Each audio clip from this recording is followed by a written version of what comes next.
You've probably been told your entire life that debt is bad, that it's this heavy weight you need to get rid of as fast as possible to be free. But what if I told you that for the wealthiest people on the planet, that's just not true? Today, we're pulling back the curtain on a powerful strategy the super rich use to turn debt into their greatest tool. It's a wild thought, isn't it? It completely flips the script on everything we're taught about money. For you and me, debt is a bill that needs paying.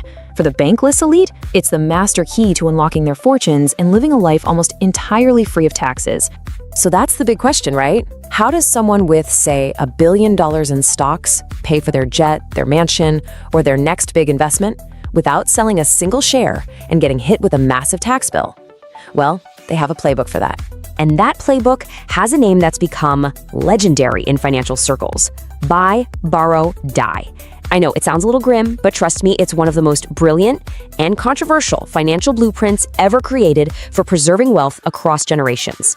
Okay, so here's how it works in a nutshell. Step 1, you buy stuff that goes up in value over time, stocks, real estate, fine art, that kind of thing. Step 2, and this is crucial, instead of selling those assets when you need cash, you borrow against them. And step 3, you just hold on to those assets until the very end, which unlocks a crazy tax benefit for your family. Now that borrow step is really the engine that makes this whole thing go. But we're not talking about a credit card or a car loan here. Oh no. This requires a very special, very flexible kind of financial tool that's pretty much exclusively available to the wealthy. It's called a Lombard loan. Think of it like a home equity line of credit, but instead of using your house as collateral, you use your massive investment portfolio. It lets you get your hands on millions in cash, while your stocks and bonds just keep sitting there, hopefully growing and making you even richer. Now you might be thinking, isn't that just a margin loan? And that's a great question, but they're worlds apart. A margin loan is basically for one thing: buying more stocks. A Lombard loan, on the other hand, is like a financial Swiss Army knife. The bank wires you the cash, and you can do whatever you want with it. Buy a yacht, fund a startup, go on a shopping spree. It's ultimate flexibility. And here's the first bit of tax magic.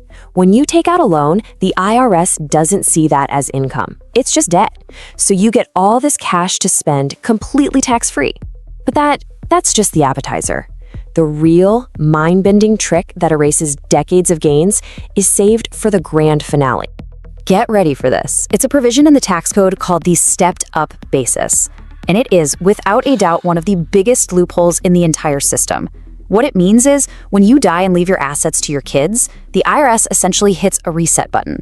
The original price you paid for those assets is forgotten, and the new cost basis becomes whatever the asset was worth on the day you died. All that profit you made, it just vanishes, at least as far as the IRS is concerned. Let's run through a quick example so you can see just how ridiculously powerful this is. So, let's say an investor buys a stock portfolio for $1 million. All right, fast forward a few decades. The investor has been living the good life, taking out lumber loans against this portfolio whenever they needed cash. By the time they pass away, that $1 million investment has ballooned into $50 million. That's $49 million in pure untaxed profit. So the heirs inherit this $50 million portfolio. How much tax do they owe on that $49 million in growth? Are you ready for this? 0. A big fat nothing. The cost basis gets stepped up to $50 million. They can sell the whole thing the next day, pay off the loans from the estate, and legally there are 0 capital gains to report. It's just gone. So that's the buy, borrow, die strategy. It sounds like a foolproof, almost perfect plan for never paying taxes, right? Well, this is where the story takes a fascinating twist. Because recently, people started to wonder, is this a real thing the super rich are doing all the time, or is it just a financial legend? So, a team of researchers decided to find out. They got access to a mountain of tax data for America's wealthiest households to see if they could spot this strategy in action. And honestly, what they found really surprised everyone. So check this out. The study found that borrowing actually makes up a tiny, tiny fraction of the wealthy's total income, just 2.4% for the top 1%. And it gets even smaller as you go higher up, down to just 1% for the top 0.1%. Looking at this, you'd think, maybe buy, borrow, die is more talk than action. But the moment that study came out, a whole chorus of tax pros, estate planners, and financial advisors immediately pushed back. They basically said the study was completely missing the point and didn't understand how the ultra-wealthy actually manage their money. One expert, a professional in trusts and estates, put it perfectly. He said, the problem with the study was that the researchers were simply, and I'm quoting here, looking for the wrong things and in the wrong places. So what was their argument? Well, first, they said this strategy isn't for your everyday top 1%er. It's for the true titans, the top 0.01%. Second, the study probably missed all the private loans happening between family trusts. And maybe most importantly, when you're worth billions, you only need to borrow a tiny fraction, less than 1%, to live an incredibly lavish lifestyle. That small percentage doesn't prove the strategy is fake. It just proves how mind-bogglingly huge their wealth is. And that brings us right to the heart of the debate today. Is this whole buy, borrow, die system built on the back of the stepped-up basis an unfair loophole that needs to be closed? Or is this just how capital works in the 21st century, an intended feature of a system designed to let wealth grow and be passed down? That's the multi-trillion-dollar question. Wow, that was something, right? But don't go anywhere, there's more coming, and it's gonna make you think in a whole new way. Quick reminder, if you like learning cool stuff without the fluff, subscribe now. You won't regret it. Today, we are tackling something huge. We're going to break down how you can take a totally normal, maybe even boring small business, like an HVAC company, a marketing agency, maybe even a chain of laundromats, and turn it into an absolute magnet for private equity. We're not talking about a small profit either. We're talking about a life-changing 10x exit. All right, let's get into it. This sentence right here, this is everything. Seriously, it's the entire key to unlocking massive, and I mean massive value in your company. It's the fundamental difference between building a high-stress job you can never leave and building a true, sellable asset that works for you. Let's really unpack how you make that leap. For so many entrepreneurs, the dream of freedom, wow, it ends up looking a whole lot like a cage they built for themselves. You become the most important person in the company, which sounds good, but it also means you're the most trapped. This is what we call the owner's trap. Look, if your business can't run smoothly for a week or a month while you're on a beach somewhere, its value is fundamentally capped. Why? Because a buyer isn't just buying your company's potential. They're actually buying you and your expertise. That dependency is a huge red flag for an investor, and it just crushes the price tag. Okay, this is so critical. We have to talk about the language of value. Small businesses, Main Street businesses, they talk in SDE, that's seller's discretionary earnings. Just think of it as the total cash the owner gets to pocket. But the big players, private equity, they speak a different language. It's called EBITDA, that's earnings before interest, taxes, depreciation, and amortization. Now, the huge difference is that EBITDA values the profit the system generates after you've paid a manager a normal salary to do the job. It values the asset, not the job. It's the language of real investors.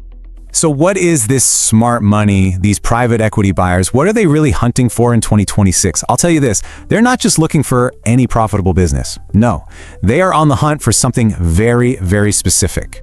They want what's called a platform company. Think of it like this. It's a super solid, well-run business with great systems already in place. It's the strong foundation that they can then use to acquire and plug in smaller companies, which they call bolt-ons. Your business becomes the engine for their entire growth strategy. In this slide, I know it looks a little busy, but it perfectly shows their game plan. Don't worry about all the text, just focus on the big idea. Private equity firms make their money in two main ways. First, they actually grow the profit the business makes. That's the EBITDA growth part. But here's the magic trick. As the company gets bigger and more efficient, it's seen as less risky. So it gets a higher valuation multiple. That's multiple expansion. So they grow the profit, and then they multiply the value of that profit.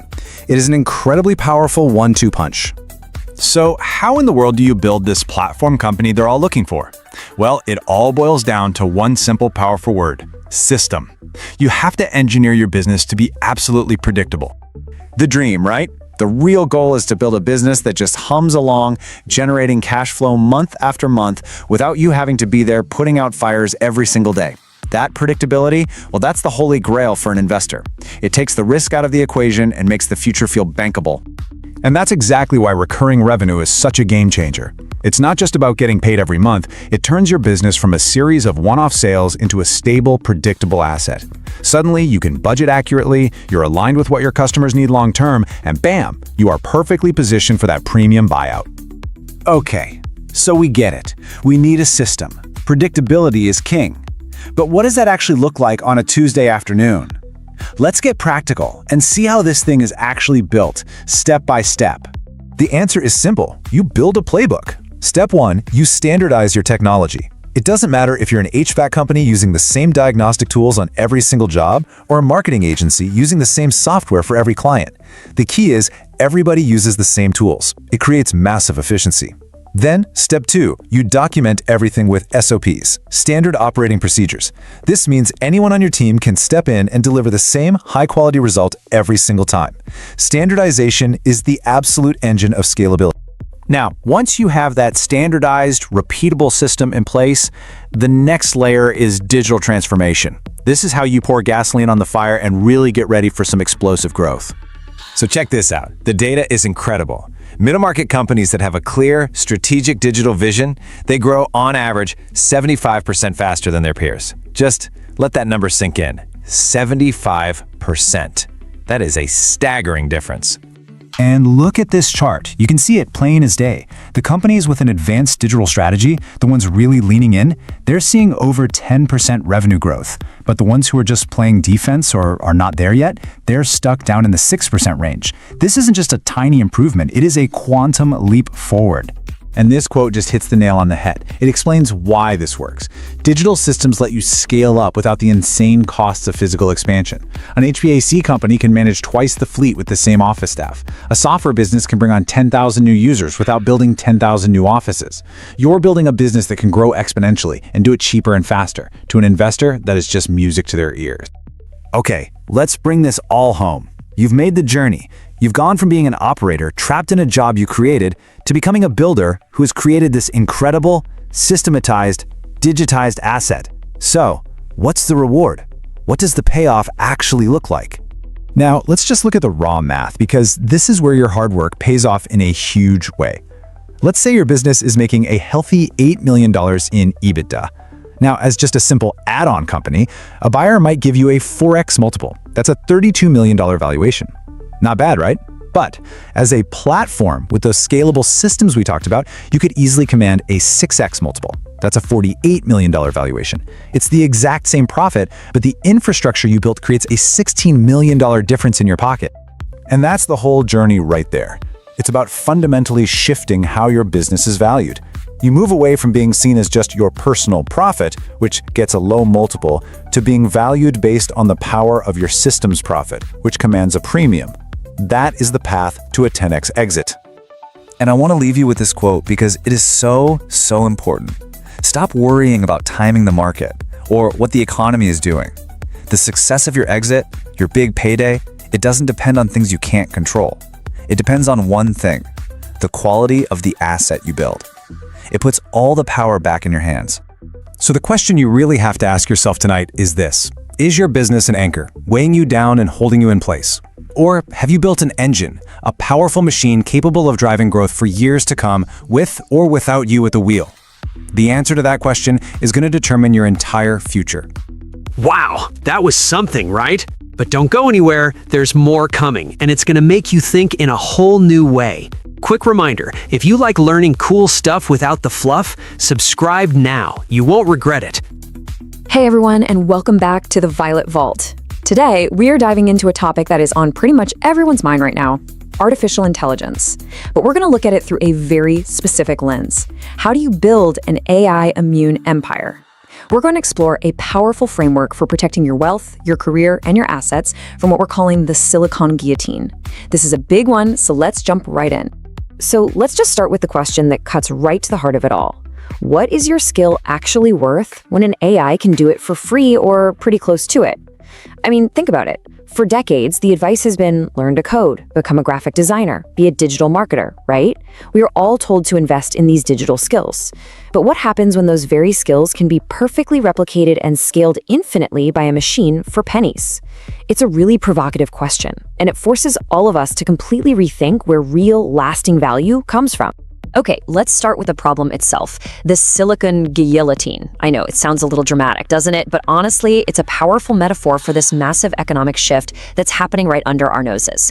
It's all about the commoditization of digital skills, which is just a fancy way of saying that AI is taking these specialized, valuable skills and turning them into a cheap, abundant commodity, like sand.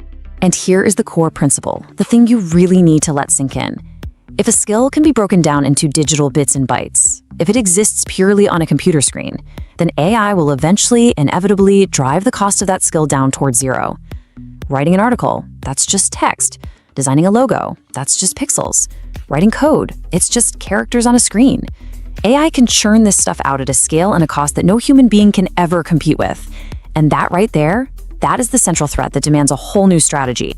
So you're probably asking, how on earth did AI get this good this fast?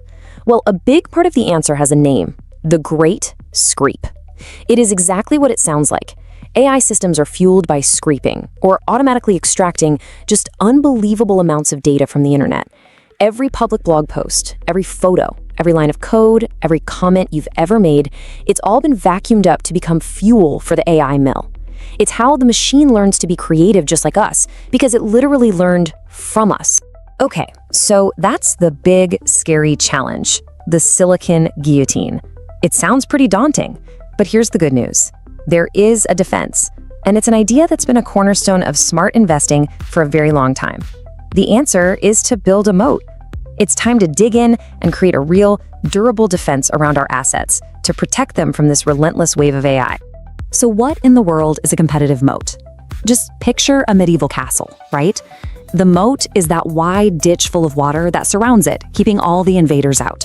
In the world of business and investing, it's the exact same concept. It's a built-in, sustainable advantage that protects a business from its competition. And the two most important words there are sustainable and hard to replicate. This isn't about a short-term gimmick. It's about a defense that lasts for years, even decades. Now, traditionally, you hear about a few classic types of moats. First, you've got network effects.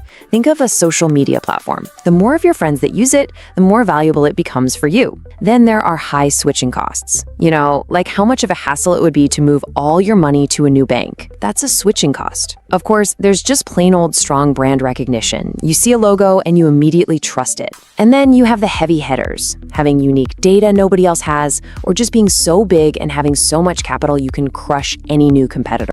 So all those classic moats, they are still incredibly important. But the age of AI demands that we update our defensive strategy. That's why we need what we're calling the tangible moat. It's a new framework built on 3 pillars that are naturally resistant to what AI does best. We're going to talk about how to own physical atoms, build trusted brands, and verify the human proof. All right, let's get into the good stuff. Pillar number 1, physical atoms. This is all about investing in things that an AI literally cannot touch.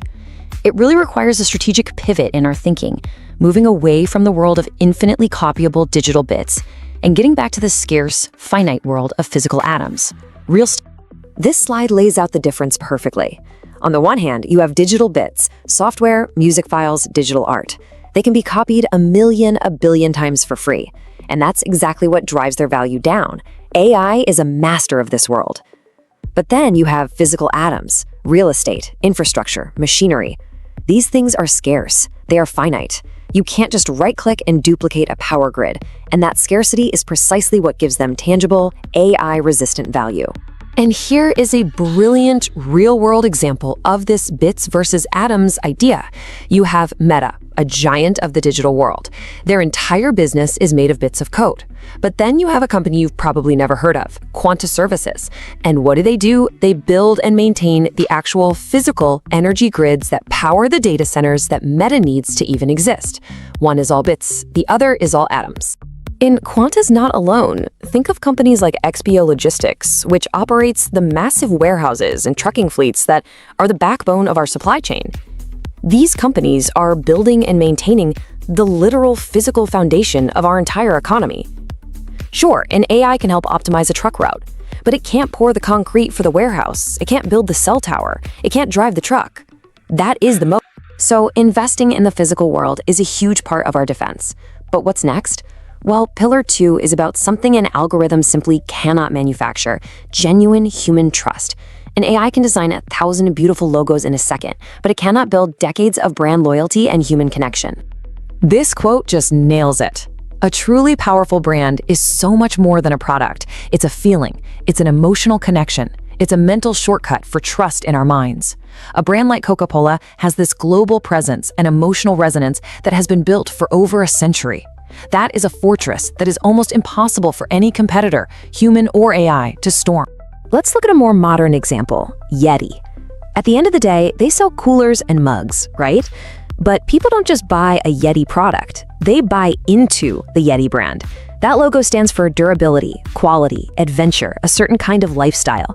They've built this fanatically loyal community around physical products. That connection is their powerful brand moat. Or take a company like MasterCard. Its moat isn't just a logo you recognize, it's a deep network of trust built over decades. They have become a low-risk toll booth on global consumption. Every single time you tap that card, you're activating this massive, trusted network connecting you, the merchant, and the banks. And AI simply cannot replicate that kind of deep-seated trust overnight. Okay, this brings us to our third and final pillar. And honestly, this one is the most forward-looking, maybe the most mind-bending of them all. We call it the human proof. The core idea is this. If AI gets so good that it can perfectly imitate human beings online, then one of the scarcest and therefore most valuable assets in the future will be the simple, verifiable proof that you are, in fact, human. This isn't science fiction anymore. This is happening right now. Our online world is getting flooded with AI-generated text, deepfake videos, and automated bots. The line between what's real and what's synthetic is blurring more every single day. So it leads to this fundamental, critical question. In a world of bots and deepfakes, who can you actually trust online? Who is real? And here's where the new value emerges. Basic economics tells us that when something becomes scarce, it becomes valuable. And as AI gets better and better at faking it, the ability to prove your own personhood, to prove you are a real human, shifts from something we all take for granted into a scarce and therefore incredibly valuable asset. So what's the solution? Well, researchers are developing something they call personhood credentials. Imagine a kind of digital passport that you could show to a website to prove you're a real person, but, and this is key, without having to reveal any of your personal information. It's just a simple, yes, this is a human. This technology creates a whole new layer of trust online, and the companies that build these systems will have a powerful, human-centric moat. So let's bring it all together. This is the blueprint for your AI immune empire. Your tangible moat rests on these three powerful pillars. Number one, physical atoms, owning the real-world infrastructure and assets that can't be digitally copied. Number two, trusted brands, building that deep human connection and loyalty that an algorithm can't fake. And number three, the human proof, investing in the future of verified identity and authenticity. So I want to leave you with one final thought to take with you. As you look at your own career, your own skills, and your own investments, I want you to ask yourself this simple question. In a world that is becoming more and more saturated with artificial intelligence, what part of what I do, what I own, is fundamentally, irreplaceably human? The answer to that question, that's where you'll find your fortress. Thank you for spending time with us here at the Violet Vault. Don't forget to like, subscribe, and drop your thoughts in the comments below. I'd love to hear from you. Until next time, stay focused and keep growing.